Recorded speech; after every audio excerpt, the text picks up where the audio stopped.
Welcome back to part 2 of the first round of the Michelin EWXC. So, where we left off the last time, we were kind of stuck on this hill, and this is where the loop, or at least my ride on the loop, got really cringeworthy. So, as you can see, there's just like a thin layer of mud on the rocks. I wouldn't even call it like mud, it's more like damp dirt.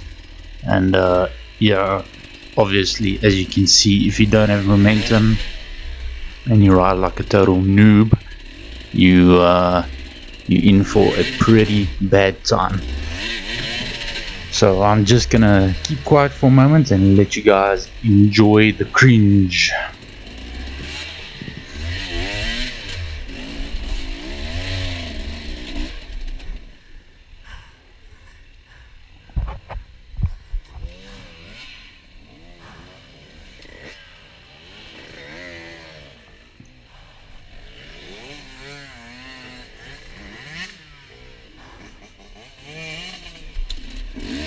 As you can see, there's riders everywhere and everyone's kind of struggling up this hill. I thought I was Graham Jarvis and I was gonna pivot and get it up there, but obviously I'm not, and I didn't. So I just kind of got hung up there and I blocked the track for everyone like an ass.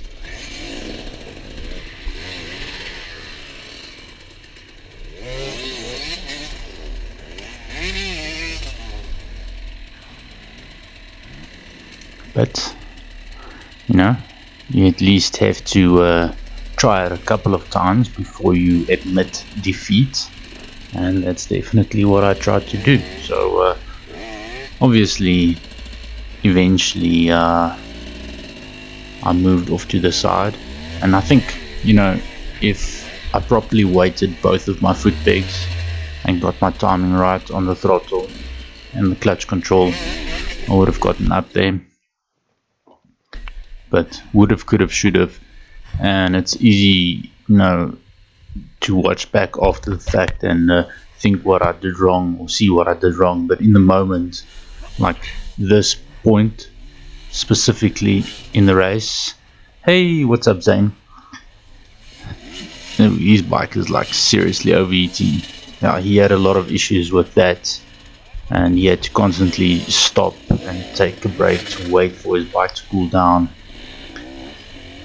That guy tried to hit the same line as me, also didn't work out for him. But anyways, like I was saying, after the fact it's easy to see what you did wrong, but in this moment on this part of the track was probably like the worst feeling, because this is like all the bad thoughts going through your head and want to give up, you're really struggling. But at the end of the day and after the race, you know, we kind of reflect back, and that's the whole point of enduro and hard enduro. It's not supposed to be easy. You know, if it was easy, it wouldn't have been called hard enduro. And it's a taste to your bike, a taste to your physical, to your, you know, physicality, and to your mental strength. So wanted to give up a lot of times, but we never did, so I'm pretty proud of us for that. And obviously we never claimed that we are professionals, so I feel that this is very relatable for the average enduro rider. I mean, that's kind of the whole point of the Mud and Dust Media YouTube channel. It's to see what enduro is like from an amateur's perspective. And sometimes, you know, with the way I'm riding over here in this race, you would say a beginner's perspective.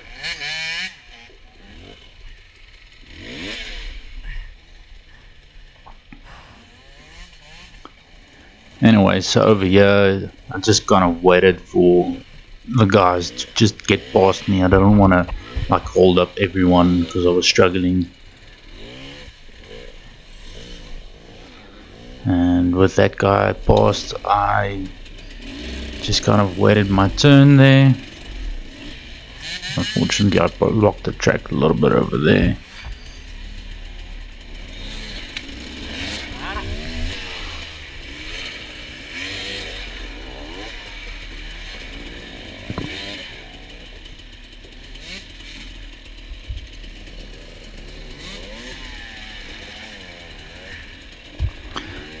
You can see Zane's face there. He's not very happy about his bike constantly overheating, but at least he got a lot of opportunity to rest, so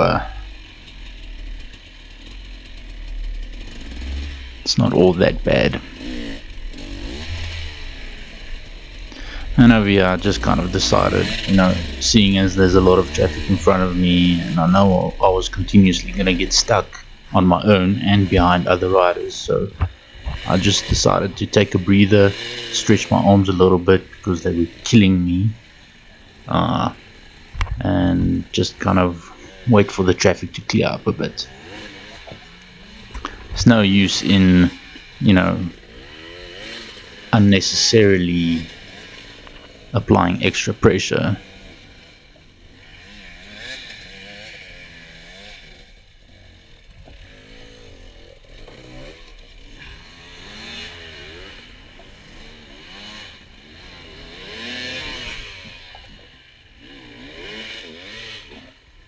This is the definition of struggle bus.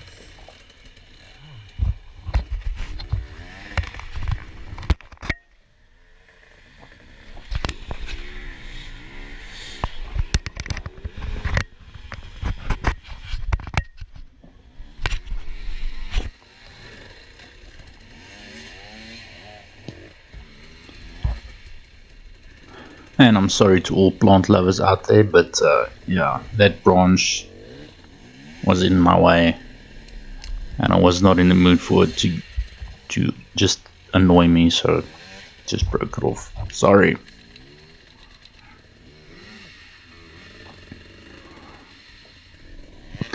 And off we go again to continue the struggle. You know, constantly checking what the other guys are doing, trying to not repeat their mistakes, but obviously it did not go as planned.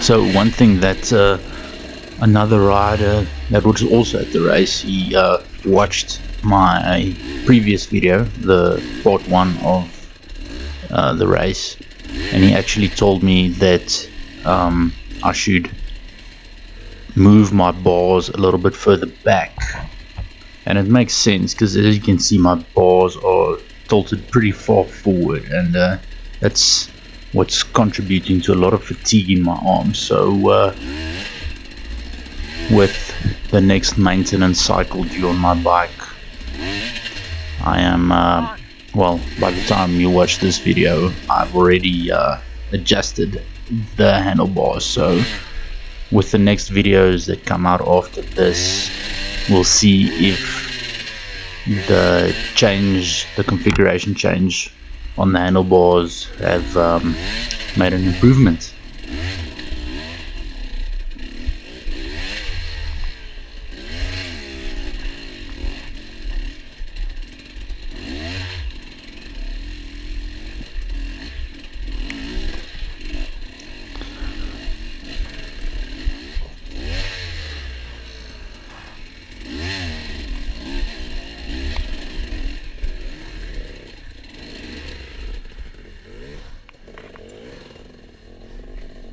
So it's crazy to think that that one climb, brakes included, took almost 20 minutes to get up, and that's like almost just a bit under a quarter of the entire lap time of the professional riders. So because they all hit this track at about an hour 30 minutes a lap, so yeah, that's just some perspective to show you how slow we were going up these climbs. but we'll get there. So the objective for the next race is literally just to go full race distance, which in Silver B and Silver A is usually 3 laps. And obviously on this race we only completed 1 lap.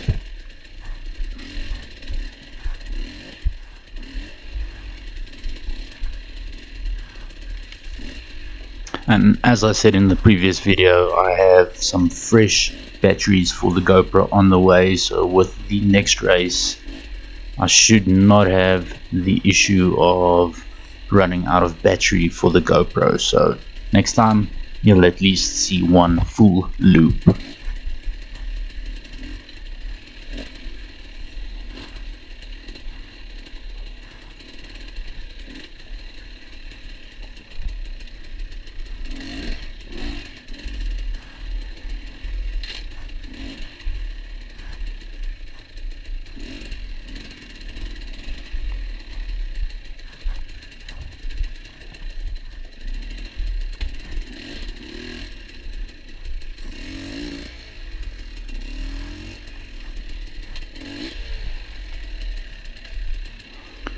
So throughout the rest of the video you'll see like my riding is extremely slow. Like, even though I know I need to get up on my feet and not sit down and get into a higher gear so I can gain some momentum on the rocks, I'm just like so tired and so fatigued that even though I know what I'm doing wrong, it's like I just don't have the energy to stand.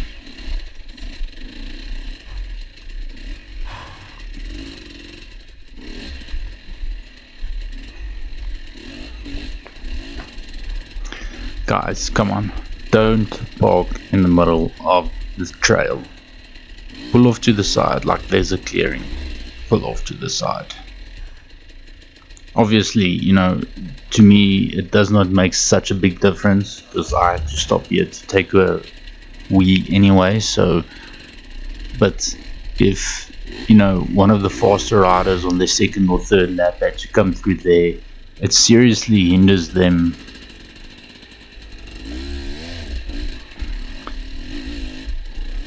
And once again, yeah, not enough momentum, and I just destroy myself on the smallest little step up. I don't even think you can call that a step up. I should have just taken the line to the right, but I'm very stubborn and I'm like, I'm gonna take the worst line and I'm gonna struggle until I get it right. So I don't know if, in a sense, it kind of makes other lines feel a bit easier, or I'm just being stupid and wasting energy.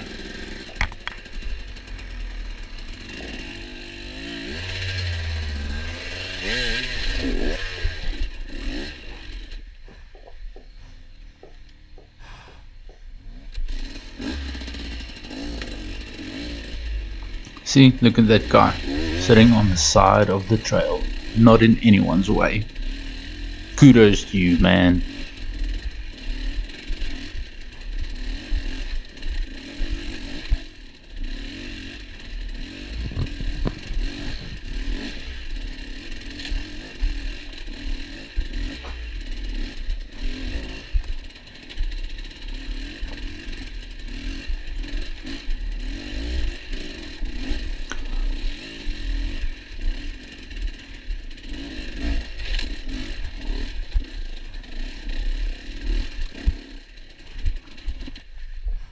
Now the next thing on my list, but I feel like I always say it but I never do it, is replace the Bendix so the electric start works.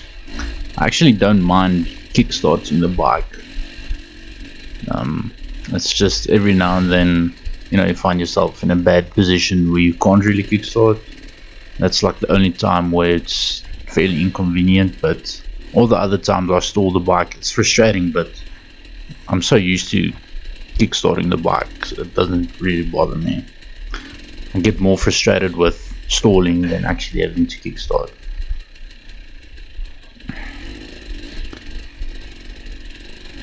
And this guy so it did give me some space, and I should have actually used the opportunity to go past him, but instead I used it as a cop out and an excuse to take a break, and I got hung up behind him on this little downhill section.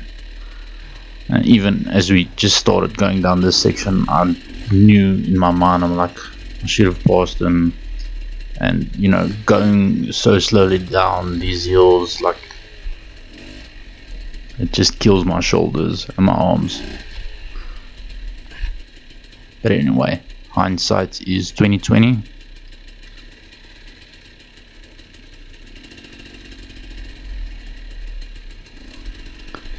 As long as I implement all the mistakes, well, implement the correct technique for all the mistakes in this race, in the next race, if that makes sense. Come on.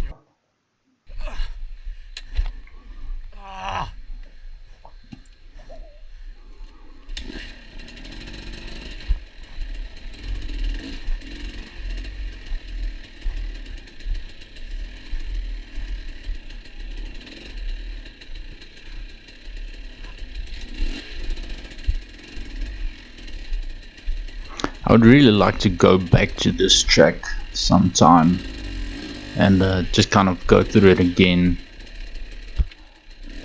It's actually, you know, even though in the moment you feel like you're dying, it's still very enjoyable in a sense, in a kind of weird screwed up way that probably only people that ride hard enduro would understand.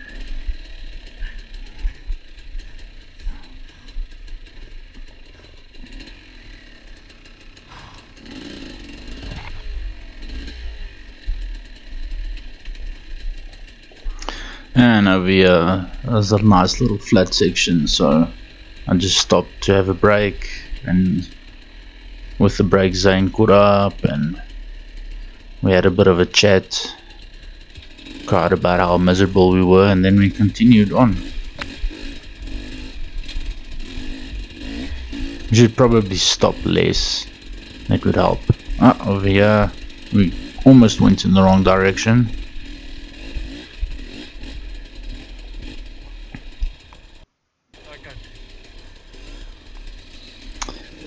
And that was pretty much the last time that I saw Zane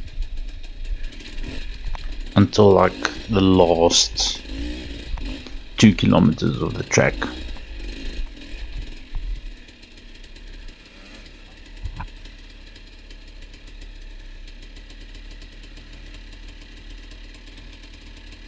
Just patiently sitting and waiting my turn.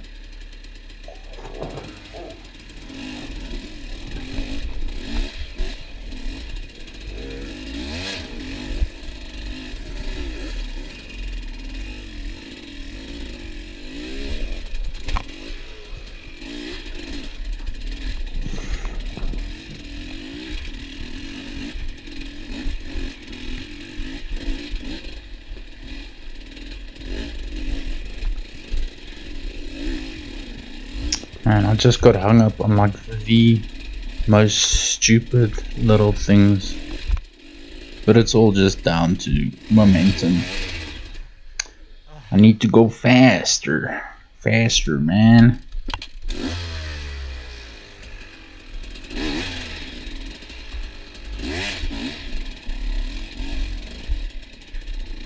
And now I'm so far behind, like I have to try and play catch up again. Which sometimes it kind of gives me like a second breath, and I ride a bit faster, but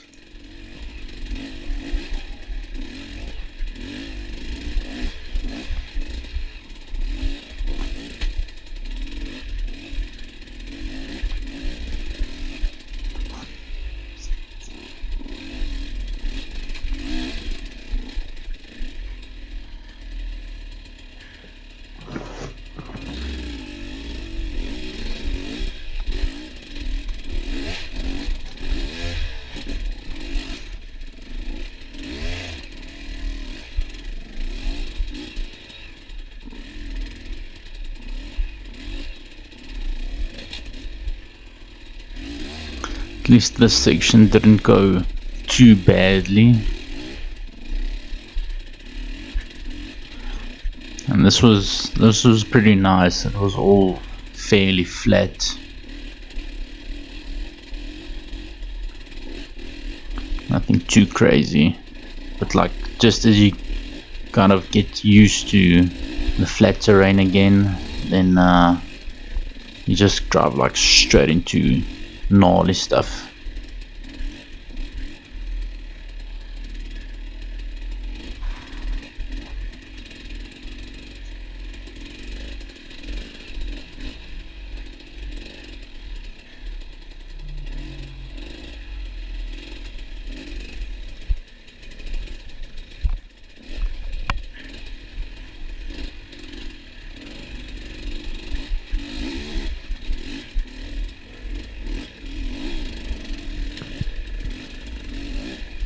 This time I'm not waiting around and waiting behind other riders.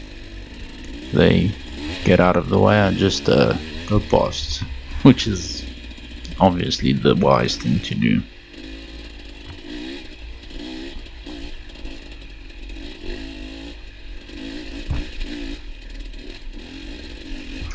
I should have overtaken him on the right. I shouldn't have waited, wasting my own time and energy.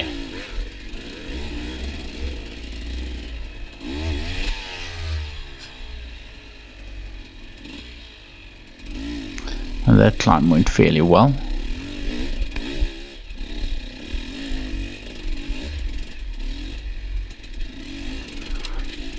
Again, go in between them, pass to the left, but no excuses to catch my breath. Finally I start going. Oh, I'm such a liar. Look at this, Zane is stuck on the side of the trail.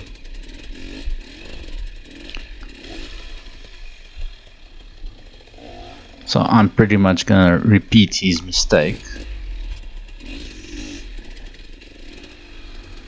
Luckily I didn't end up that far off the trail as he did.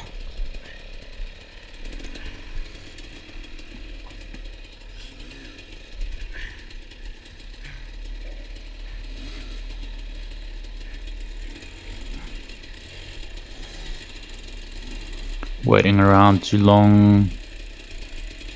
I shouldn't take as much time and hesitate that much.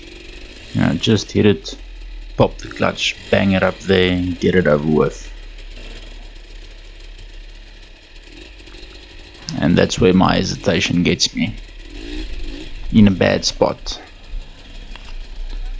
So I just decided to regroup, square up and hit it straight on. Didn't make it all the way up, but I walked the bike up the last little bit and it did the job.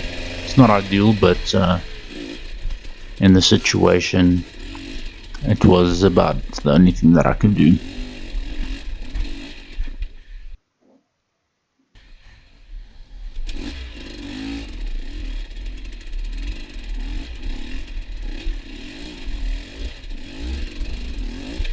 So from here I decided that I really needed to just like soldier on and push through it.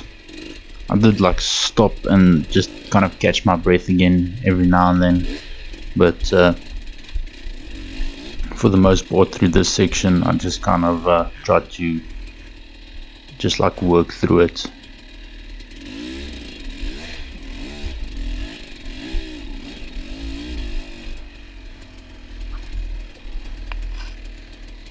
Every time I try to pick like the worst line. I don't know why I do it to myself.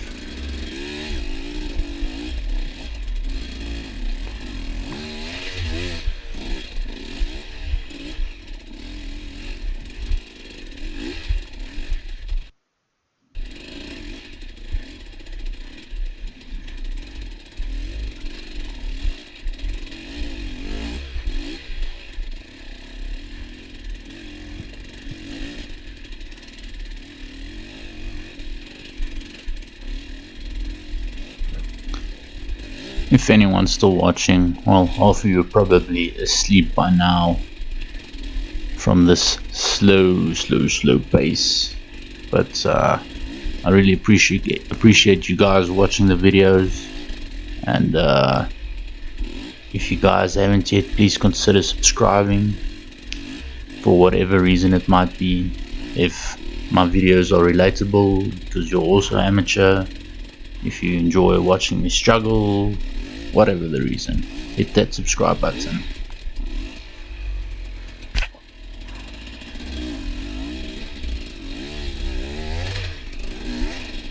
And obviously another cool thing is you get to see my progression, which I will progress, that I can promise you.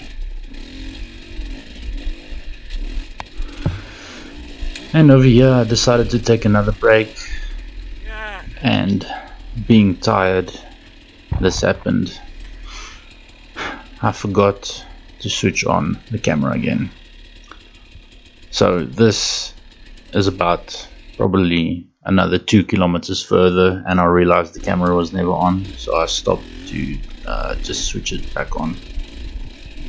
And in that section that was off camera, I rode, you know, quite a bit better than what I was riding, so I'm kind of bummed out about that, but what can you do?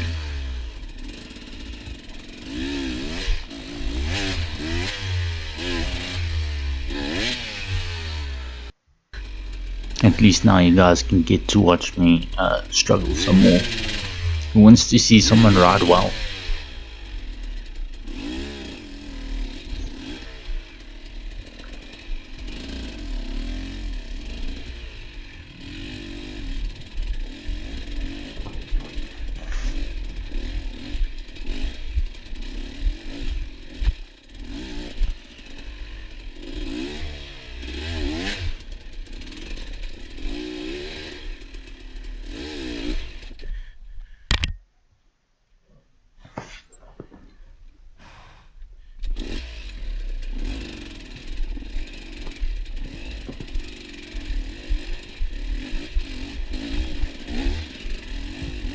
I have to say, all this is not too bad, you know, like the worst of the rocks are over, but yeah, even this can be difficult if you can't hold on to the bike.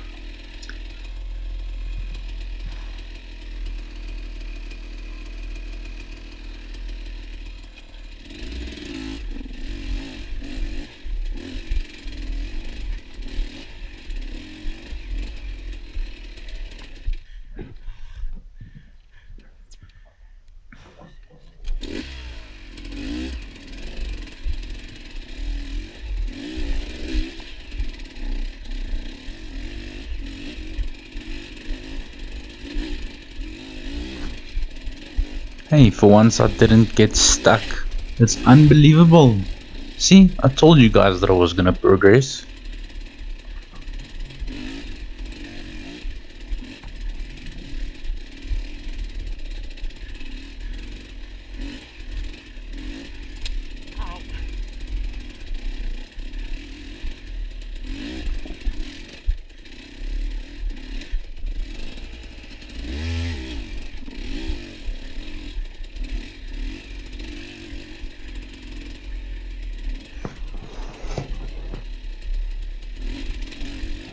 So if you guys have any tips and tricks, I would love to hear them, or just general commentary. Did you compete in the race? What did you think of it? What class were you in? Do you think it's good that Enduro World made this race so difficult? I personally think it's a good thing. It's obviously much better preparation for more difficult stuff like the Impi and the Roof of Africa. So I'm always a fan of high standards, even if you do not meet the standard, but it motivates me to push harder, where if something is kind of just like mediocre, I don't tend to enjoy it as much. Obviously You know, there are some days where you just want to ride to have fun, but most of the time we want to torture ourselves.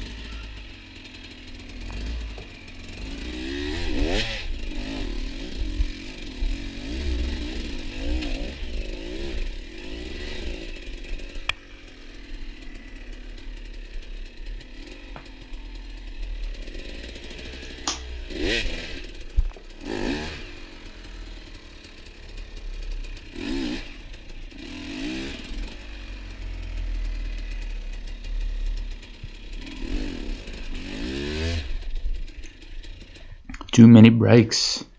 Too many brakes.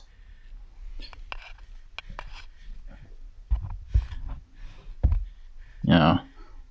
You know, now that I think of it, and now that I'm reviewing this video, like my handlebars are tilted way too far forward.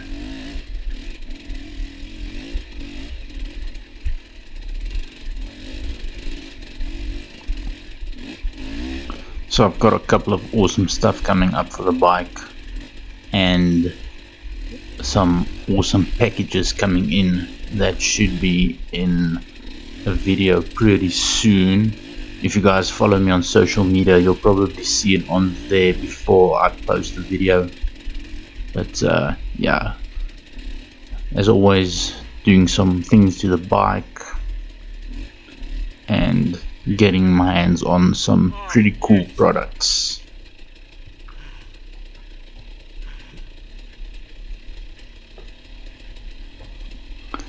So in this section I was so relieved that it just opened up and it's a downhill.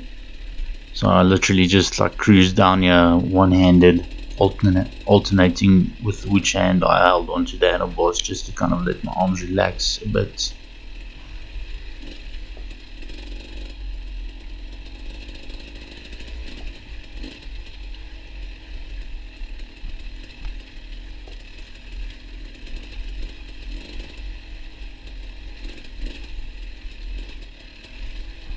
And that sign over there to the right, that was a Marshall point, and there we go, that's the 10-kilometer mark. So at this point there's only about 4 kilometers left till the end of, well, until you get back into the pit area, but unfortunately the battery did not last till then.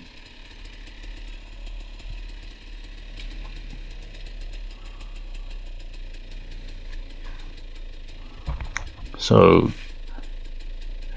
for the last couple of minutes of the video I just kind of struggled up this hill. Well, first I just kind of took a break and watched the other guy struggle, thinking how I'm not gonna do that.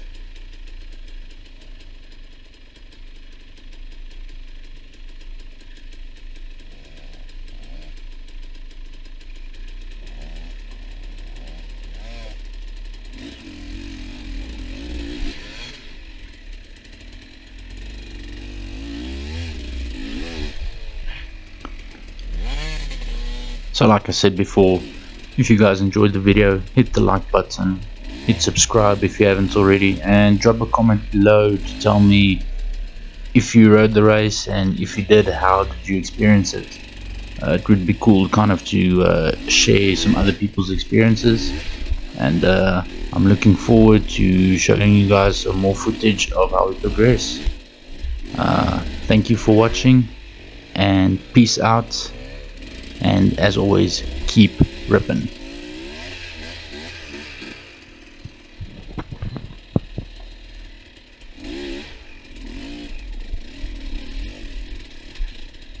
Oh, come on.